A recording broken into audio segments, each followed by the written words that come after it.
जयपुर से अगली खबर है, जहां पीएम राहत योजना की समीक्षा क्रियान्वयन पर गंभीर सवाल खड़े हो गए। परिवहन विभाग ने संबंधित विभागों को निर्देश दिए हैं और राज्य भर में योजना का व्यापक प्रचार प्रसार कराने के निर्देश दिए हैं।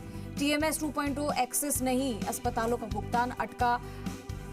RSHAA को तत्काल टीएमएस 2.0 एक्सेस उपलब्ध कराया जाएगा। सभी ट्रॉमा सेंटर पर टीएमएस 2.0 पर ऑनलाइन होंगे। कर्मियों को पीएम राहत और टीएमएस का प्रशिक्षण मिलेगा। सरकारी निजी ट्रॉमा सेंटरों की शीघ्र मैपिंग कराने का फैसला लिया गया है। 108 एम्बुलेंस सेवा का 112 से होगा एकीकरण। सुप्रीम कोर्ट के आदेश पर 8 सप्ताह में योजना क्रियान्वयन के निर्देश। काशीराम चौधरी हमारे साथ जुड़ चुके, इसी खबर पर सीधा रुख करेंगे तमाम जानकारी के लिए। काशीराम, क्या जानकारी है इस योजना को लेकर? पीएम राहत योजना है, इसकी समीक्षा हुई थी, अब इसी के क्रियान्वयन पर भी गंभीर सवाल खड़े हो रहे हैं। क्या कुछ बदला जाएगा इसमें?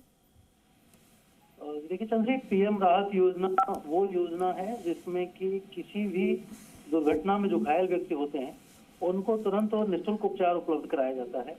और ये उपचार न केवल सरकारी अस्पतालों में बल्कि प्राइवेट अस्पतालों में भी निःशुल्क उपलब्ध कराना अनिवार्य है। और इसका जो भुगतान है वो केंद्र सरकार की तरफ फंड से किया जाता है। टीएमएस पोर्टल पर जो एक पोर्टल बनाया हुआ है उसके जरिए किया जाता है। और राजस्थान में इसका जो जिम्मा है वो Rajasthan health state assurance agency जो है RSHA उसको दिया हुआ है। लेकिन बड़ी बात यह है कि पिछले काफी समय से इस योजना के क्रियान्वयन के निर्देश के बावजूद भी, केंद्र सरकार के निर्देश के बावजूद भी इसकी क्रियान्विति नहीं हो पा रही है। मॉड्स ने इस बारे में गाइडलाइन जारी की हुई है। परिवहन विभाग लगातार प्रयास कर रहा है, लेकिन अभी तक जो घायल लोग हैं उनको उपचार में राहत नहीं मिल पा रही है।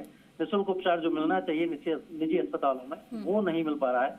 और उसके पीछे वजह ये बताई गई है कि इसकी जो पोर्टल जो है टीएमएस पोर्टल, उस पर राजस्थान का जो अस्पतालों का डाटा है उसकी सही तरीके से मैपिंग नहीं हुई है। और वो डाटा RSHA के बाद उपलब्ध नहीं होने की वजह से उनके जो फायदा मिलना चाहिए, जिस तरह से निजी अस्पतालों में जो उपचार निःशुल्क मिलना चाहिए वो नहीं मिल पा रहा है। ऐसे में परिवहन विभाग ने निर्देश दिए हैं कि इसको जल्द से जल्द क्रियान्वित किया जाए।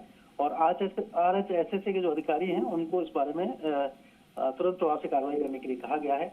और प्रदेश भर में 8 सप्ताह में इस पूरी कवायद को करना होगा, क्योंकि जो सुप्रीम कोर्ट की गाइडलाइन है उसके मुताबिक इस योजना का लाभ जल्द से जल्द घायलों तक मिलना चाहिए, जिससे कि उनकी समय रहते जान बचेगा। ठीक है, काशीराम जुड़े रहिए हमारे साथ, आपसे और भी जानकारी हम लेंगे। तो ये कुछ बदलाव है जिसमें किए जाएंगे और एक्सेस भी इसको उपलब्ध करवाया जाएगा। सभी ट्रॉमा सेंटर्स में भी टीएमएस ऑनलाइन होंगे।